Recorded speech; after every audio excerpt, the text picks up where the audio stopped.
क्या आपका बच्चा कमज़ोर हो रहा है और आपको किसी ने कहा है कि आप उसको रोज़ साबूदाना खिलाएं? तो ये वीडियो आपके लिए है। आप ये वीडियो देखने के बाद ये सोचने पर मजबूर हो जाएंगी कि क्या आप अपने बच्चे को साबूदाना खिलाने से उसको फ़ायदा पहुंचा रही हैं या फिर उसको नुकसान पहुंचा रही हैं। इस वीडियो में मैं आपको ऐसी साबूदाना के बारे में हैरत अंगेज़ बातें बताऊंगी जिसके बाद आप बैठ के सोचेंगी कि मैंने अपने बच्चे को सेहतमंद बनाया या फिर उसको बीमार कर दिया।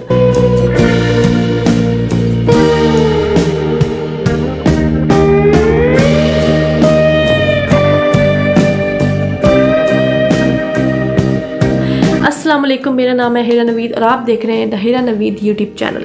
सबसे पहले तो हमें ये पता होना चाहिए कि साबूदाना है क्या, इसको कहाँ से हासिल किया जाता है, इसके अंदर क्या ऐसे ग़िज़ाई अज्जा हैं जो हमारे बच्चों के लिए बहुत ज़रूरी हैं। उसके बाद इसको कब देना चाहिए, कितना देना चाहिए, कितनी मिक़दार में हम देंगे तो फ़ायदा पहुँचाएगा और कितनी मिक़दार में हम देंगे तो नुकसान पहुँचाएगा। तो ये सब कुछ मैं आपको बताऊँगी आज इस वीडियो में। डिटेल से बात करेंगे साबूदाना के बारे में। तो अगर आपको ये वीडियो अच्छी लगे तो प्लीज़ मेरे चैनल को सब्सक्राइब करें, लाइक करें, शेयर करें। सबसे पहले हमें ये पता होना चाहिए कि साबूदाना होता क्या है। हम सबको पता है, हम सब घरों में इस्तेमाल करते हैं। सफ़ेद रंग का छोटे मोतियों जैसा साबूदाना होता है और ये कहाँ से हासिल किया जाता है? ये कसावा नामी एक पौधे से हासिल किया जाता है। कसावा बेसिकली एक फसल है जिसकी बहुत सख्त जड़ें होती हैं, उनका स्टार्च निकाल कर और उनको छोटे छोटे दानों में तब्दील कर दिया जाता है, जिसको हम साबूदाना कहते हैं। ये फसल ज़्यादातर अफ्रीका, ब्राज़ील, थाईलैंड और इंडोनेशिया जैसे गर्म ममालिक में पाई जाती है। आज तक हम सुनते आए अपने बच्चे को साबूदाना खिलाओ, साबूदाना खिलाने से हड्डियाँ मजबूत होती हैं, साबूदाना खिलाने से बच्चा ताकतवर बनता है। ये सब कुछ गलत है। साबूदाना के अंदर सिर्फ़ और सिर्फ एक ग़िज़ाई अज्जा पाया जाता है जो कि है कार्बोहाइड्रेट्स। कार्बोहाइड्रेट्स क्या करता है? हमारे बच्चे को फ़ौरी तवानाई देता है। उसके अलावा ना ही इसमें कैल्शियम है जो हमारे बच्चों की हड्डियाँ स्ट्रॉन्ग करे, ना ही इसमें प्रोटीन है। प्रोटीन इतनी है जितनी 100 ग्राम में से 0.2 प्रोटीन इसमें शामिल होती है। उसके अलावा ना ही इसमें आयरन है, ना ही इसमें जिंक है, ना ही इसमें हेल्दी फैट्स हैं, कुछ भी नहीं है। इसमें सिर्फ़ और सिर्फ कार्बोहाइड्रेट्स पाए जाते हैं जो कि वक्ती तौर पे हमारे बच्चे को मोटा दिखाते हैं और वक्ती तौर पे उसको तवानाई फराहम करते हैं। हाँ, अगर हमारा बच्चा वाकई कमज़ोर हो रहा है और हम उसको साबूदाना खिला रहे हैं तो फिर हमें ये बात जहन में रखनी चाहिए कि हमने रोज़ साबूदाना का इस्तेमाल बिल्कुल नहीं करना। उसका पहला नुकसान, सबसे बड़ा और पहला नुकसान ये है कि हमारे बच्चे में खून की कमी हो जाएगी। अगर हम उसको रोज़ साबूदाना खिलाएंगे तो उसमें खून की कमी हो जाएगी। दूसरा बड़ा नुकसान ये है कि हमारे बच्चे का पेट भर जाएगा और इसके अलावा हमारे बच्चे के दिल को, दिमाग को कोई भी फ़ायदा नहीं पहुँचेगा।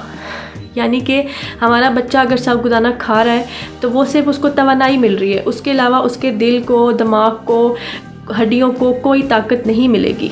ये बात अपने जहन में रख लें। जो कहता है ना कि साबूदाना खिलाओ तो हड्डियाँ मजबूत होंगी, तो ये बात बिल्कुल गलत है। इसमें ऐसी कोई चीज़ पाई ही नहीं जाती जो कि बच्चे की हड्डियों को ताकत दे। इसीलिए तो साबूदाना को एम्प्टी कैलोरी कहा जाता है, यानी कि खाली तवानाई कहा जाता है, जो कि सिर्फ बच्चे का पेट तो भरती है लेकिन बाकी जिस्म को कुछ नहीं देती। साबूदाना का बस यही फ़ायदा है कि आप उसको तवानाई देना चाहते हैं तो उसको खिला दें। उसके अलावा साबूदाना का कोई टेस्ट नहीं होता। जो फ्लेवर आप उसमें डालेंगे वो फ्लेवर बन जाएगा। जैसे अगर आपने साबूदाना बनाया है, उसके अंदर आपने केला डाला है तो वो केले का जायका देने लगता है। उसके अंदर अगर आपने कोई और फ्लेवर डाला है तो वो उसका जायका देने लगता है। इसलिए बच्चे इसको आराम से पी लेते हैं और खा लेते हैं। एक और बात बहुत ज़रूरी और बहुत अहम है कि साबूदाना को मुकम्मल तौर पर पका हुआ होना चाहिए, वरना इसमें साइनोगेनिक नाम का एक कंपाउंड है जो कि बच्चे के जिगर को बहुत ज़्यादा नुकसान पहुंचाता है। तो मेक श्योर किया करें कि जब आप साबूदाना पका रही हैं तो अच्छी तरह से गल जाए।